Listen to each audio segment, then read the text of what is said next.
Hello everyone and welcome back. In today's video, I'm going to show you how to create a client portal in Notion step by step. A client portal gives your clients one place to access project updates, documents, meeting notes, and important links. So let's get started. First, open Notion on your computer. From the left sidebar, click Add a Page to create a new page. Give your page a name such as Client Portal. Now, add a welcome message with a brief introduction for your client. Next, organize your portal by adding sections for important information. For example, you can create sections for project overview, tasks, documents, meeting notes, and useful links. To add a heading, type / and select Heading. To track progress projects, insert a database or table by typing / and choosing Table.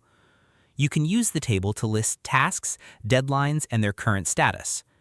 You can also add pages inside your client portal for contracts, invoices, project files, or meeting notes. To share the portal, click the Share button in the top right corner. Enter your client's email address or create a shareable link.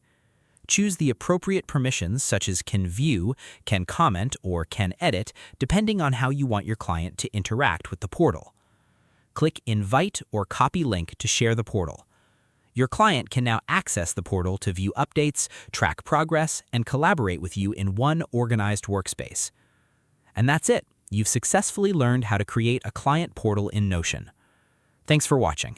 If you found this tutorial helpful, don't forget to like, subscribe, and turn on notifications for more Notion tips, productivity tutorials, and workspace organization guides.